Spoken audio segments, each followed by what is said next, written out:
that same pot or the drum with water inside, it means therefore that drum of water is not occupied. And so in his wisdom, Edward gave us this thing, meaning to get into kingdom business, to get into serving God, to get into all kinds of worship as God has enabled us and has granted us opportunities, has granted us privileges, has granted us doors to be opened so that we can get involved in kingdom business. But what does it take to occupy? There's a story in scriptures. And this story is a story of a king in 2 Kings chapter 3. His name is King Jehoram. Jehoram was a son to King Ahab. Of course, you know King Ahab was one of the wicked kings in Israel who married one woman called Jezebel. And nobody wants to be a child Jezebel anyway. I've never heard of one.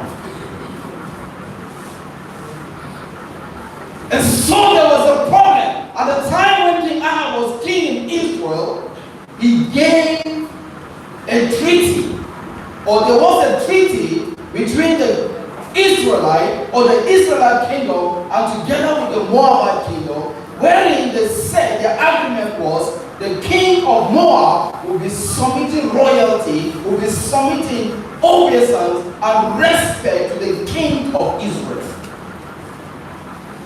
While that was going on, King Ahab died and he seated the stage. His son Jehoram came on board. And eventually, as the journey went on, the Moabites decided to revolt against the king of Israel. So that became a very big challenge for King Jehoram. It became a very big problem for King Jehoram. And he summoned courage. He went to his brother Jehoshaphat, who was the king of Judah. Don't forget the kingdom of Israel at the point was divided into two. Israel, which is the northern kingdom, and Judah, which is the southern kingdom. Jehoshaphat was the king of the southern kingdom. He went to him and he said, brother, you know we are from the same family. Come and form alliance with me. Because this particular nation that has gone into agreement with my father and decided to revolt against him. Why would they do it at the time when my father was a king? Why is it now that they want to revolt against him? Come and help me out. And so King Jehoshaphat came. And when he came, he told his wives to seek for a prophet in the land. And he inquired, he said, is there not a prophet in this land? Can't we have a prophet that we can inquire of the Lord? Meanwhile, King Jehoram and King Jehoshaphat decided to invite also the king of Edom. Three of them formed alliance so that they can be able to attack the king of Moab. By the time they came and they met Elisha, and when Elisha had noticed that it was King Jehoram that was coming, he said, I'm not going to listen to all of you. But because of King Jehoram decided to explain to Prophet Elisha, this is the predicament. How comes these people are revolting against the covenant we have entered? And if you read carefully in verse 15 of 2 Kings chapter 3, the Bible said, Elisha ordered, and he said, let the musicians be on stage. Let those who can sing and can play instruments and can play and the glory of God will come down, let them be on stage. And they quickly mounted the stage. The keyboardist was there, the harpist was there, the singers were mounting the stage, the drummer was there, the bass guitarist was there, the trumpeter was there. Everybody was set to bring down the glory of God. And they began to sing. They began to worship. They began to worship. They began to worship. They began to worship. And suddenly, the glory of God came down. And by the time the presence of the Lord has occupied their presence, Elisha began to receive receive inspiration. He began to receive insight as to how best that can be solved. The problem can be solved. By the time Elisha had gotten the insight, he told him, that's now, this is what the Lord is saying. Go. When you go outside, because at the point when these people had come and had mounted their revolt and militating against these three kings, the Bible said for 7 times they went around the city and they wore out and they were dry and they had finished with their strength. There is nothing again they can be able to do because their strength is gone.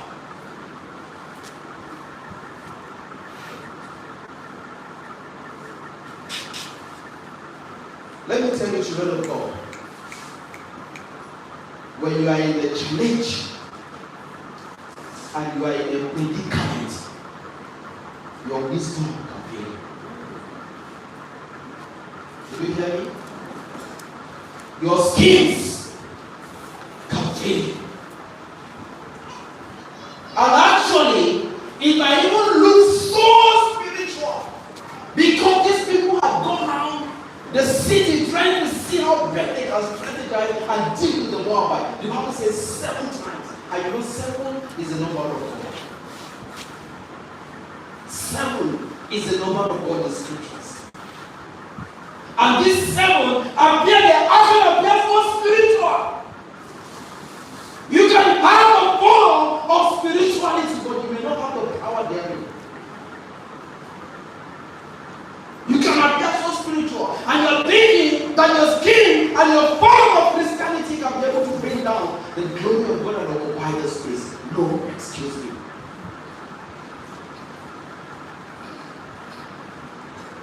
It takes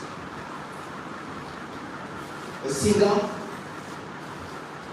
a musician, an instrumentalist. It takes a child of God who knows and understands the act of worship, and he kneels before the Lord. He kneels before the King of Kings and the Lord of Lords. He raises his hands in worship. He prostrates on the floor in worship. You sing from your heart like Elisha was involved. He was singing and singing, and the instrumentalists were singing. Music, songs, it has a way of bringing down the glory of God. What would have made God to come down? It took the devotion and consecration and commitment of the servant Elisha. I want to believe if you were for any other person, God would have possibly restrained. But he chose to come down in his glory. He filled, he occupied the space. And I'm looking forward for the time that the church will sing and the glory of God will come down. I'm looking forward for the time where our singers and choristers will sing and God's glory will come down. It is when the glory of God comes down and he fills you, then you can go out to occupy for him. Hallelujah.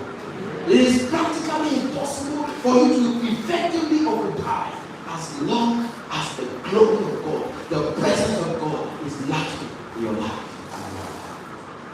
I challenge you tonight. We're here to worship. We're here to sing praises. We're here to sing to God. We're here to bring the glory of God to fill this temple. It is, I want to believe, the desire and the brain behind this design of this doorway is not just we want to do things, we want to occupy space. We don't just want to do jamboree. I want to believe the desire and the prayer behind this conference is that we want God to touch lives. And we are grateful that at least testimonies are coming out of it. So our everyone is not fruitless. But we can do better.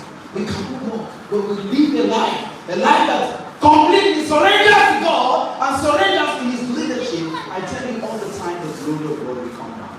Sir, when you are faced with challenge, my sister, when you are faced with challenge, do not depend on your wisdom. Do not depend on how best you think you can be able to attend to it. No. Please, let the glory of God fill your life. Let the presence of God fill your heart. Let the peace of God that transcends all understanding fill your heart. Let the Lord satisfy you with His presence. It is enough. Moses in Genesis 33, he noticed this and he told God, he said, Lord, as far as this journey from Egypt to the promised land is concerned, if your presence does not go with us, we are not going any further. And Moses insisted. When God said, I will send my angels ahead of you, I will send them. Moses said, never, never. Your presence is what we desire. And I believe it is the presence of God that makes the difference. Can we rise and pray together?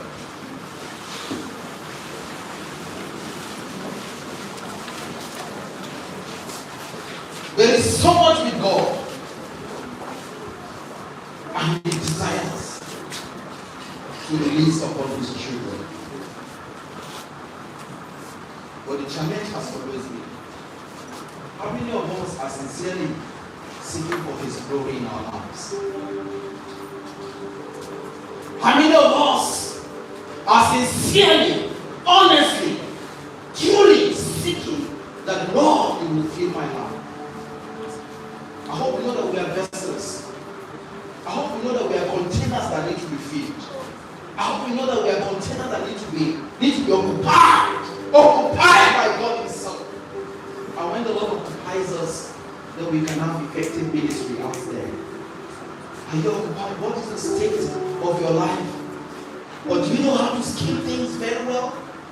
Or do you have your own wisdom that you feel this is the best way you feel things should be done? But no, sir. Sometimes we just, all the time, we just have to ask God for His presence. Can we plead with God and say, Lord, right now, fill my emptiness. Fill my emptiness. Elisha asked the musicians to begin to sing. There was a vacuum. There was an emptiness. There was something that was needful. And they began to ask God, Lord, what do you have for the man, for this challenge that we are facing? What do you have in mind? And by the time they began to sing, they began to sing.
we desire, Lord, that your love will consume us in our lives.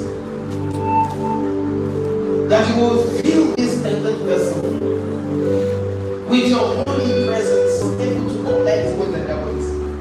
Have the glory of God. That our songs will help us and lead us to the solutions to those millions of challenges we're faced with. Thank you, Heavenly Father. Oh, come, let